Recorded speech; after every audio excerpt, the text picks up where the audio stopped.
Okay guys, before we get into today's episode, we do have breaking news to report. NASCAR just tweeted out a few minutes ago that NASCAR will reinstate Kyle Larson, clearing him to return to racing effectively starting January 1st, 2021. NASCAR put out a statement saying, quote, NASCAR continues to prioritize diversity and inclusion across our sport. Kyle Larson has fulfilled the requirements set by NASCAR and has taken several voluntary measures to better educate himself so that he can use his platform to help bridge the divide in our country. Larson's indefinite suspension has been lifted. Under the terms of his reinstatement, he will be cleared to return all NASCAR racing activities effective January 1st, 2021.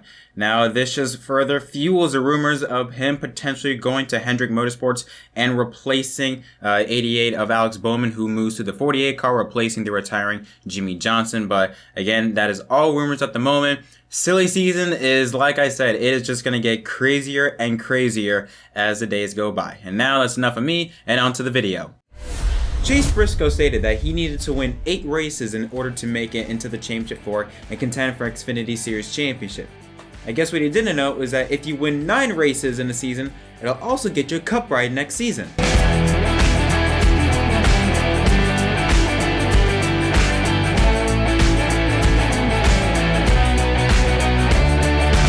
Yo, what is up everyone? My name is Jack Carlson. Welcome back to the episode of Inside Lines on this October 19th show. Thank you guys so much for tuning in. We have a lot of stuff to talk about. Multiple drivers announcing either returns or going to new places next season. And we have an update on the Michael Jordan, Denny, Hamlin team as of the name of the team and what number they could possibly run next season. So let's not waste any time and jump right into it. Now let's start off with Justin Haley. Justin Haley has been rumored for a while as to where he would go in 2021 as he did not have a ride secured for the 2021 season. Well, through a couple of video tweets, Kaulig Racing basically played a lot of us. I think on Saturday or Friday, it was during the Kansas race weekend, AJ Allmendinger was teasing a driver for the 2021 car to drive the 11 Xfinity Camaro. Now with Allmendinger literally in front of the car, many people assumed that this could possibly be Allmendinger taking the ride. Well, it was not. They posted, I guess you could say, part 2 of their announcement of who would take over the 11 car, and it shows AJ Allmendinger taking off the piece of tape showing the driver's name, and it's Justin Haley. He will return to the 11 car for 2021 for Kaulig Racing, and yeah, again, fooled a lot of us because I'm sorry, I've never seen this type of announcement take place where you have a driver that has been rumored to wanting to run Xfinity full time to have just then take the piece off, and I'd be like, oh no, it's not me, it's this guy, it's the other driver that has been driving the 11 car already for the past 2 or 3 seasons. So it was a very fun trick that Kaulig Racing played, but I'm gonna put on the tinfoil hat and play conspiracy theorist because apparently that's what I'm being labeled as now. Now a conspiracy theorist to some people, so I'm gonna continue with that. There are many people still assuming whether AJ Allmendinger still could have some part of role in Kaulig Racing's future. Some people are pointing out that the 10 Camaro was behind AJ Allmendinger, so many people said, oh, could he take over for Ross Chastain in 2021 when Chastain goes over to take over the 42 car in the Cup Series? There are also rumors speculating on what's going on with Kaulig Racing in the Cup Series.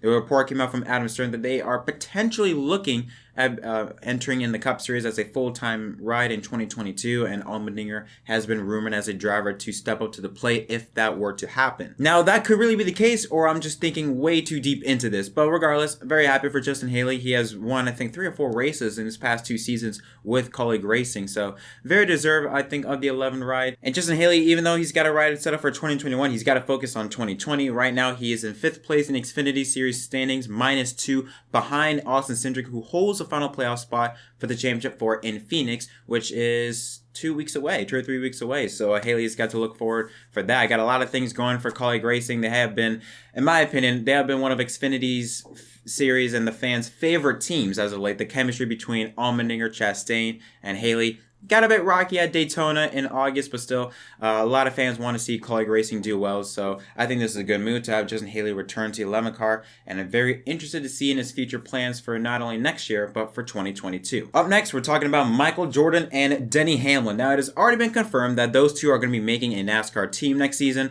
Bubba Wallace is a driver, and Toyota will more than likely be the manufacturer. Well, however, we didn't know 2 things. Number 1, we didn't know the team name or the number? Well, according to a very interesting and deep dive find by NASCAR Man Racing Reference on Twitter, he pulled up these two images I'm going to show on screen in just a minute that show recently filed copyright or trademark registrations for 23XI Racing. 23, Michael Jordan's number.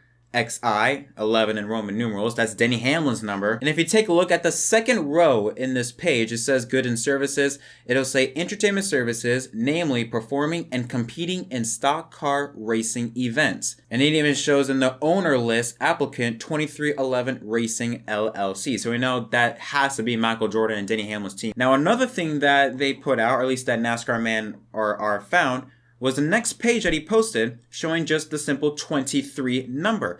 This could possibly be the number that the team will use as their entry list car for the 2021 season. Again, this is not a surprise really. I mean, if it's Michael Jordan's team, we saw when Michael Jordan owned his Superbikes team around 2010, 2012, they used the number 23 number as their bike number. So not really surprised to see Michael Jordan and the team go with the 23 car for the Cup Series. But yeah, I just want to include it in that episode because I thought it was a really interesting find, and I think it'll be important to let people know what the team name is and what could possibly be the car number. And it was announced earlier today that Erik Jones will officially join the Richard Petty Motorsports team and replace Bubba Wallace to drive the number 43 car in 2021. Now this is not a surprise. Everyone knew this, especially ever since Daniel Suarez, I feel like, announced that he was going to Team Trackhouse.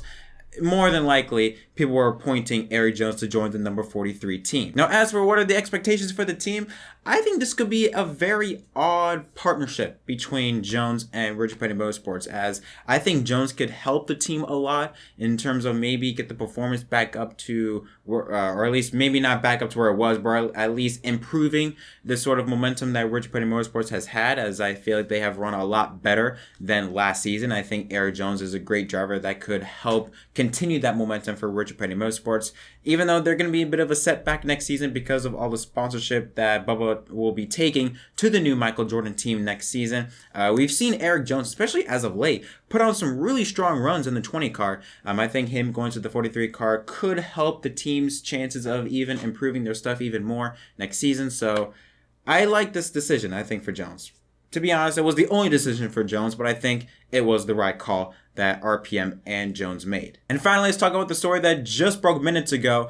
Chase Briscoe, who won 9 races so far in the Xfinity Series season into the Championship 4 at Phoenix, well, it was announced just moments ago that he will replace Clint Bowyer and drive the number 14 Ford Mustang for Stewart-Haas Racing in the Cup Series next season. Should keep in mind that is 1 year earlier than Austin Cindric when he was supposed to debut full-time in the Cup Series in 2022 in the 21 car. Again, this was not a surprise. Actually, I just want to point something out. I'm going to be venting a little bit. People were calling me a conspiracy theorist or things like that, because they were saying on how, oh no, Larson is going to be in the 14 car, not Briscoe. It's going to be Larson. Stewart vouched for Larson. Just because Stewart was talking about Larson, it doesn't mean he's going to put him in the car. It looked like that at first, but we all knew, logically, you look at Briscoe. Look at what he's doing in the Xfinity Series. He is tearing it up. I'd rather take Briscoe than Larson, because Briscoe has experience racing on asphalt tracks. Larson has not raced on an oval asphalt track since March, I believe. March or April at Phoenix. So it made sense for Stewart-Haas Racing to take Briscoe. I think Briscoe is ready for the Cup Series, and I think he's going to perform pretty good. I think he's going to make it into the playoffs. We know that 14 car can make it into the playoffs. We've seen what Clint Bowyer did with it, and I think Briscoe will help the team even more, because I've always felt like that Stewart-Haas Racing, even though it had 4 cars in the playoffs, really only 1 car performed, and that was Kevin Harvick. I think Chase Briscoe, given enough time for him to learn in the Cup Series, he can join Harvick. Maybe not in terms of the success that Harvick has had as of late, but at least be competitive. Because as of late, Stewart-Haas, only Harvick has been the only one that has been competing. Custer got that lucky win at Kentucky and then nothing. Almirola has been there in the top 10, and Bowyer has been, again, there in the top 10. I think Briscoe has the capability of bringing that 14 team up maybe to at least the second best car at Stewart-Haas Racing and probably contend for wins. But I know he's going to make it into the playoffs, I feel like, because Briscoe is very talented race car driver. It has been a lot of fun seeing him run in the Xfinity Series, him in the battle between Austin Cindric. And I'm very excited to what the Cup Series brings in 2021 and 2022 when both Cindric and Briscoe make their debuts. But that's going to conclude this episode of Inside the Lines. Guys, if you enjoyed this video, please leave a like and subscribe for more content. Tell me what your thoughts or suggestions on any of the stories I talked about on this episode in the comment section down below. But until next time, my name is JettMDK, and I'll see you guys next time.